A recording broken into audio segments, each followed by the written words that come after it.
Break ನಂತರ ಸುವರ್ಣ ನ್ಯೂಸ್ಗೆ ಮತ್ತೆ ಸ್ವಾಗತ. ಹೋದ್ಯ ಪಿಶಾಚಿ ಅಂದರೆ ಬಂದೆ ಗವಾಕ್ಷಿಲಿ ಅನ್ನೋ ಗಾದೆ ಮಾತು ಮಾಜಿ ಸಿಎಂ ಯಡಿಯೂರಪ್ಪಗೆ ಅಕ್ಷರಶಃ ಹೊಂದುತ್ತೆ. ಸಿಬಿಐ ತನಿಖೆಯ ಸುಳಿಯಲ್ಲಿ ಸಿಲುಕಿರೋ ಯಡಿಯೂರಪ್ಪ ವಿರುದ್ಧ ದಾಬಸ್ಪೇಟೆ ಅಕ್ರಮ ಡಿನೋಟಿಫಿಕೇಶನ್ ಪ್ರಕರಣದಲ್ಲಿ ಲೋಕಾಯುಕ್ತ ಪೊಲೀಸ್ ಚಾರ್ಜ್ ಶೀಟ್ ಹಾಕಿದ್ದಾರೆ.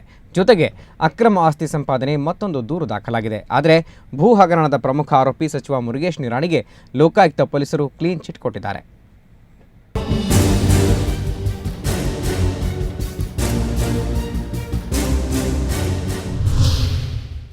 ಯಡಿಯೂರಪ್ಪಗೆ ತಪ್ಪದ ಸಂಕಷ್ಟ. ದಾಬಸ್ಪೇಟೆ ಅಕ್ರಮ ಡಿನೋಟಿಫಿಕೇಶನ್ ಪ್ರಕರಣ ಮಾಜಿ ಸಿಎಂ ಯಡಿಯೂರಪ್ಪಗೆ ಉರುಳಾಗಿ ಪರಿಣಮಿಸಿದೆ.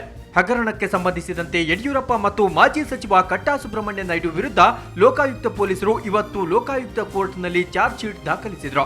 2 ಮತ್ತು 3ನೇ ಆರೋಪಿಗಳಾದ ಯಡಿಯೂರಪ್ಪ ಮತ್ತು ಕಟ್ಟಾ ಅಧಿಕಾರ ದುರುಪಯೋಗ ಮಾಡಿಕೊಂಡಿರುವುದು ತನಿಖೆಯಲ್ಲಿ ದೃಢಪಟ್ಟಿದೆ ಅಂತ ಚಾರ್ಜ್ ಶೀಟ್ನಲ್ಲಿ ಹೇಳಲಾಗಿದೆ. ಸಚಿವ ನಿರಾಣಿಗೆ ಕ್ಲೀನ್ ಚಿಟ್. ಆದರೆ ಪ್ರಕರಣದ ಮೊದಲ ಆರೋಪಿ ಕೈಗಾರಿಕಾ ಸಚಿವ ಮುರುಗೇಶ್ ನಿರಾಣಿಗೆ ಕ್ಲೀನ್ ಚಿಟ್ ನೀಡಲಾಗಿದೆ. ಸಚಿವರ ವಿರುದ್ಧದ ಆರೋಪಗಳು ಸಾಬೀತಾಗದ ಹಿನ್ನೆಲೆಯಲ್ಲಿ ಲೋಕಾಯುಕ್ತ ಪೊಲೀಸರು ಬಿ ರಿಪೋರ್ಟ್ ಸಲ್ಲಿಸಿದ್ರು. ಇದು ನಿರಾಣಿ ನಿರಾಳವಾಗುವಂತೆ ಮಾಡಿದೆ. ಸಂಪೂರ್ಣವಾಗಿ ಲೋಕಾಯುಕ್ತ ಪೊಲೀಸು ಮತ್ತು ಲೋಕಾಯುಕ್ತ ಕೋರ್ಟ್ ಮೇಲೆ ನಮ್ಮ ಗೌರವ ಇರ್ತಾ ಇರೋದ್ರಿಂದ ನಾವು ಯಾವುದೇ ನಿರ್ಧಾರಗಳನ್ನು ತೆಗೆದುಕೊಂಡು ಸಹಿತ ಅದಕ್ಕೆ ನಾವು ಗೌರವಿಸ್ತೇವೆ. ಮತ್ತು ಇವತ್ತೇನು ಯಾರ ಮೇಲೆ ಚರ್ಚೆ ತೆಗೆದಿದ್ದಾನೋ ಅಂತ ಹೇಳ್ತೀರಿ, ಅವರು ಸಹಿತ ನಿರಪರಾಧಿಯಾಗಿ ಹೊರಬರ್ತಾರೆ ಅಂತ ಆತ್ಮವಿಶ್ವಾಸ ಇದೆ. ದಾಬಸ್ಪೇಟೆ ಮತ್ತು ನೆಲಮಂಗಲ ಬಳಿ ನಿರಾಣಿ ಸಂಬಂಧಿಕರಿಗೆ ಸೇರಿದ ಎಂಆರ್ಎಸ್ ಹಾಗೂ ಸಾಯಿ ಪ್ರಿಯಾ ಕಂಪನಿಗಳಿಗೆ ಒಟ್ಟು 126 ಎಕರೆ ಜಮೀನು ಡಿನೋಟಿಫಿಕೇಶನ್ ಮಾಡಲಾಗಿದೆ ಅಂತ ಆರೋಪಿಸಿ ಉದ್ಯಮಿ ಆಲಂ ಪಾಷಾ 2011ರಲ್ಲಿ ಲೋಕಾಯುಕ್ತ ಕೋರ್ಟ್ನಲ್ಲಿ ಖಾಸಗಿ ದೂರು ಸಲ್ಲಿಸಿದ್ರು. ನಿರಾಣಿ, ಯಡಿಯೂರಪ್ಪ ಹಾಗೂ ಕಟ್ಟಾ ಸುಬ್ರಹ್ಮಣ್ಯ ನಾಯ್ಡು ಸೇರಿದಂತೆ 8 ಜನರ ವಿರುದ್ಧ ಕೋರ್ಟ್ ಆದೇಶದಂತೆ ಪೊಲೀಸರು ಎಫ್ಐಆರ್ ದಾಖಲಿಸಿದ್ರು. ಆದರೆ ಪೊಲೀಸರು ಬಿ ರಿಪೋರ್ಟ್ ಸಲ್ಲಿಸಿರುವುದರ ವಿರುದ್ಧ ದೂರುದಾರ ಪಾಷಾ ತೀವ್ರ ಅಸಮಾಧಾನ ವ್ಯಕ್ತಪಡಿಸಿದ್ದಾರೆ. ರಿಪೋರ್ಟ್ ಫೈಲ್ ಮಾಡಿದ್ದಾರೆ.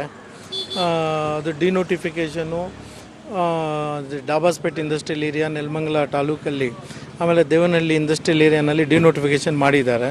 ಇದರಲ್ಲಿ fresh former chief minister BS ಯಡಿಯೂರಪ್ಪಕ್ಕೂ ಆಮೇಲೆ ನಮ್ಮ ಕಟ್ಟಾ ಸುಬ್ರಹ್ಮಣ್ಯ ನಾಯ್ಡು ಫಾರ್ಮರ್ ಇಂಡಸ್ಟ್ರಿಯಲ್ ಮಿನಿಸ್ಟರ್ಗೆ ಇಂಡಿಕ್ಟ್ ಮಾಡಿದ್ದಾರೆ. ಇವರು ಮುರುಗೇಶ್ ನಿರಾಣಿ ಅವರದ್ದು ಏನು ಇಲ್ಲ ಅಂತ ರಿಪೋರ್ಟ್ ಕೊಟ್ಟಿದ್ದಾರೆ. ಈಗ ನಾವು 30th ಅದು ಕಂಟೆಸ್ಟ್ ಮಾಡ್ತೀವಿ. ನಾವು BSY ವಿರುದ್ಧ ಮತ್ತೊಂದು ದೂರು. ಈ ಮಧ್ಯೆ ಯಡಿಯೂರಪ್ಪ ಕುಟುಂಬದ ವಿರುದ್ಧ ಮತ್ತೊಂದು ದೂರು ದಾಖಲಾಗಿದೆ. ಆದಾಯಕ್ಕಿಂತಲೂ ಅಧಿಕ ಆಸ್ತಿ ಸಂಪಾದನೆ ಹಾಗೂ ಭದ್ರಾವತಿಯಲ್ಲಿ 49 ಎಕರೆ ಜಮೀನನ್ನ ಡಿನೋಟಿಫಿಕೇಶನ್ ಮಾಡಿ ದಬಳಗಿರಿ ಪ್ರಾಪರ್ಟೀಸ್ಗೆ ವರ್ಗಾವಣೆ ಮಾಡಿದ ಆರೋಪದಡಿ ವಕೀಲ ವಿನೋದ್ ಕುಮಾರ್ ಎಂಬುವರು ದೂರು ನೀಡಿದ್ದಾರೆ. ಇದನ್ನು ತನಿಖೆಗೆ ವಹಿಸುವ ಬಗ್ಗೆ ಮೇ 28ಕ್ಕೆ ಕೋರ್ಟ್ ಆದೇಶ ನೀಡಲಿದೆ. ಫಸ್ಟು ಅಗ್ರಿಕಲ್ಚರ್ ಲ್ಯಾಂಡನ್ನು ಖರೀದಿ ಮಾಡ್ತಾರೆ. ನಂತರ ಅದನ್ನು ಸಂಬಂಧಪಟ್ಟ ಜಿಲ್ಲಾಧಿಕಾರಿಗಳಿಗೆ ಅದನ್ನು ಅರ್ಜಿ ಸಲ್ಲಿಸಿ ಲ್ಯಾಂಡ್ ಕನ್ವರ್ಷನ್ಗೆ ಕೇಳ್ಕೊಳ್ತಾರೆ. ಅಂದರೆ ಭೂ ಪರಿವರ್ತನೆ ಆದ ನಂತರ ಇವ್ರದ ಹೆಸರಲ್ಲಿ ಅಥವಾ ಇವರ ಸಂಸ್ಥೆಗೆ, ಈ ಸಂಸ್ಥೆ ಧವಳಗಿರಿ ಪ್ರಾಪರ್ಟೀಸ್ ಇರ್ಬೋದು, ಈ ಥರ ಬೇರೆ ಅವರ ಸಂಸ್ಥೆಗಳಿಗೆ ಅದನ್ನು ವರ್ಗಾವಣೆ ಮಾಡ್ತಾರೆ. ಈ ಪ್ರಕರಣದಲ್ಲಿ ಮೊದಲನೇ ಆರೋಪಿ ಮಾಜಿ ಮುಖ್ಯಮಂತ್ರಿಗಳು, ಎರಡನೇದು ಅವ್ರ ಮಗ, ಯಾಕಂದರೆ ಅವರು ಧವಳಗಿರಿ ಪ್ರಾಪರ್ಟೀಸ್ನ ನಿರ್ದೇಶಕರಾಗಿದ್ದಾರೆ. ಒಟ್ಟಿನಲ್ಲಿ ಚಾರ್ಜ್ ಶೀಟ್ ಸಲ್ಲಿಕೆಯಿಂದಾಗಿ BSY ಮತ್ತು ಕಟ್ಟಾ ಸುಬ್ರಹ್ಮಣ್ಯ ನಾಯ್ಡುಗೆ ಸದ್ಯಕ್ಕೆ ನೆಮ್ಮದಿ ಇಲ್ಲದಂತಾಗಿದೆ. ಮಾರುತಿ ಪಾವಗಡ ಜೊತೆ ಆನೇಕಲ್ ಮಂಜುನಾಥ್, ಸುವರ್ಣ ನ್ಯೂಸ್, ಬೆಂಗಳೂರು. ಪಕ್ಷದ ವರಿಷ್ಠರ ವಿರುದ್ಧ ಯಡಿಯೂರಪ್ಪ ದಾಳಿ ಮುಂದುವರೆದಿದೆ. ಮಾಜಿ ರಾಷ್ಟ್ರೀಯ ಅಧ್ಯಕ್ಷ ರಾಜನಾಥ್ ಸಿಂಗ್ ಅವರ ಹೇಳಿಕೆಗೆ ತಿರುಗೇಟು ನೀಡಿದ್ದಾರೆ. ಅಷ್ಟೇ ಅಲ್ಲದೆ ಯಡಿಯೂರಪ್ಪ ಅವರ ಸ್ಥಾನದಲ್ಲಿ ತಾವಿದ್ದಿದ್ದರೆ ಆತ್ಮಹತ್ಯೆ ಮಾಡಿಕೊಳ್ತಾ ಇದ್ದೆ ಅಂತ ಈಶ್ವರಪ್ಪ ಹೇಳಿದ್ದು ಅನುಕಂಪದ ಮಾತಲ್ಲ, ಅದು ಪ್ರಚೋದನಾಕಾರಿ ಹೇಳಿಕೆ ಅಂತ BSY ತಿರುಗೇಟು ನೀಡಿದ್ದಾರೆ.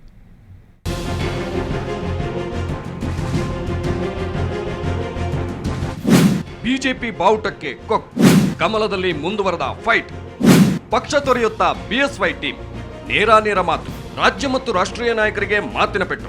ಮಾಜಿ ಸಿಎಂ BSY ಹರಿಹಾಯೋದನ್ನ ನೋಡ್ತಿದ್ರೆ ಅವರು ಬಿಜೆಪಿ ಪಕ್ಷ ಬಿಡೋದು ಸನ್ನಿಹಿತವಾಗಿದೆ ಅನ್ನಿಸುತ್ತೆ. ಇತ್ತೀಚೆಗೆ ನಡೆಯುತ್ತಿರೋ ಬೆಳವಣಿಗೆಗಳೇ ಇದಕ್ಕೆ ಸಾಕ್ಷಿ.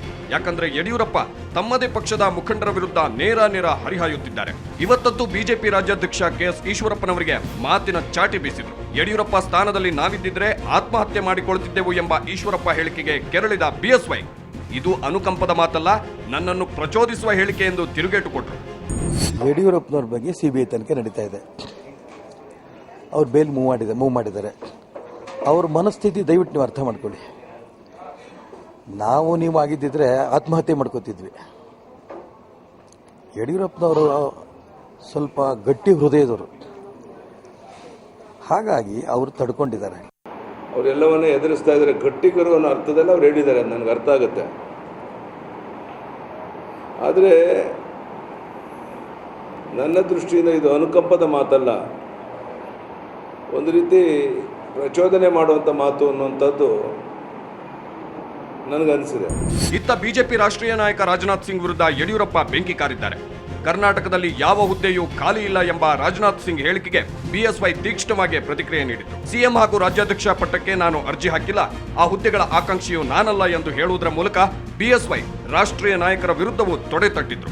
ನಾನು ಏನಕ್ಕೂ ಅಪ್ಲಿಕೇಶನ್ ಹಾಕಿಲ್ಲ, ಮುಖ್ಯಮಂತ್ರಿಗಿರಿಗೆ ಅಥವಾ ಅಧ್ಯಕ್ಷ ಸ್ಥಾನಗಿರಿಗೆ ಯಾವುದೂ ನನ್ನ ಅಪೇಕ್ಷಿತನಲ್ಲದಿರೋದ್ರಿಂದ ಇನ್ನು ಮುಂದೆ ನನ್ನನ್ನು ಮನವೊಲಿಸೋಕ್ಕೆ, ನನ್ನ ಸಮಸ್ಯೆಗಳ ಬಗ್ಗೆ ಕೇಳೋದಕ್ಕೆ, ಬಗೆಹರಿಸೋದಕ್ಕೆ ಯಾರು ಬರುವಂಥ ಅಗತ್ಯತೆ ಇನ್ನು ಮುಂದೆ ಕಂಡು ಬರೋದಿಲ್ಲ. ಇದಕ್ಕೂ ಮುಗಿದಿದೆ. ಇನ್ನು ಯಡಿಯೂರಪ್ಪ ಟೀಮ್ ಬಿಜೆಪಿ ಬಾವುಟಕ್ಕೂ ಕಿಮ್ಮತ್ತು ನೀಡುತ್ತಿಲ್ಲ. ಮೊನ್ನೆಯಷ್ಟೇ ಮಲ್ಲೇಶ್ವರಂನಲ್ಲಿ ಯಡಿಯೂರಪ್ಪ ಅವರು ಜನಸಂಪರ್ಕ ಕಚೇರಿ ಆರಂಭಿಸಿದ್ರು. ಕಚೇರಿ ಉದ್ಘಾಟನಾ ದಿನ ಅಲ್ಲಿ ಕೇಸರಿ ಬಾವುಟ ರಾರಾಜಿಸ್ತಾ ಇತ್ತು. ಆದರೆ ಇದೀಗ ಬಾವುಟ ಇದ್ದಕ್ಕಿದ್ದಂತೆ ಮಾಯವಾಗಿದೆ. 2 ದಿನಗಳ ಕಾಲ ಹಾರಾಡ್ತಾ ಇದ್ದ ಬಾವುಟವನ್ನು ತೆರವುಗೊಳಿಸಲಾಗಿದೆ. ಇದು ವಾಸ್ತು ಪ್ರಭಾವವೋ ಅಥವಾ ಜ್ಯೋತಿಷಿಗಳ ಸಲಹೆಯೋ? ಒಟ್ನಲ್ಲಿ ಈಗ ಯಡಿಯೂರಪ್ಪನವರ ಹೊಸ ಕಚೇರಿ ಎದುರು ಬಿಜೆಪಿ ಬಾವುಟ ಕಾಣದಂತಾಗಿದೆ.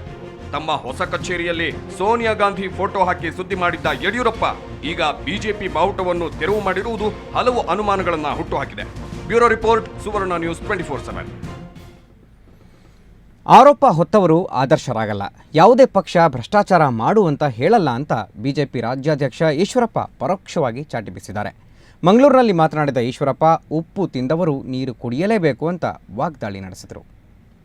ಯಾವ್ಯಾವ ವ್ಯಕ್ತಿಗಳು ಯಾರ್ಯಾರು ಭ್ರಷ್ಟಾಚಾರಗಳು ಮಾಡಿದಾರೋ ನಾನು ಹೇಳಿದೆ, ಅವರೆಲ್ಲರೂ ಕೂಡ ನಾನು ಸುಮ್ಮನೆ ಆಪಾದನೆ ಮಾಡಕ್ಕೆ ಇಷ್ಟಪಡಲ್ಲ.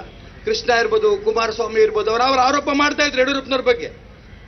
ಎಲ್ಲ ಯಾರ್ಯಾರು ಆರೋಪದಲ್ಲಿ ಒತ್ತಿದಾರೋ ನಾನು ಭಗವಂತನಲ್ಲಿ ಪ್ರಾರ್ಥನೆ ಮಾಡಿದೆ ಮುಕ್ತವಾಗಿ ಬರಬೇಕು ಅಂತ. ಆದರೆ ಇವತ್ತು ಅನೇಕರು ಜೈಲಲ್ಲಿ ಇನ್ನೂ ಇದ್ದಾರೆ.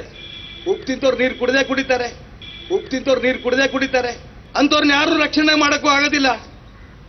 ಯಾವುದೇ party, Congress, BJP, JDS, DMK, ಅಣ್ಣಾ DMK, ಯಾವುದೇ ಪಾರ್ಟಿ ಆ ವ್ಯಕ್ತಿಗಳಿಗೆ ನೀನು ಭ್ರಷ್ಟಾಚಾರ ಮಾಡು ಅಂತ ಹೇಳಕ್ ಸಾಧ್ಯ ಇಲ್ಲ, ಹೇಳೋದು ಇಲ್ಲ.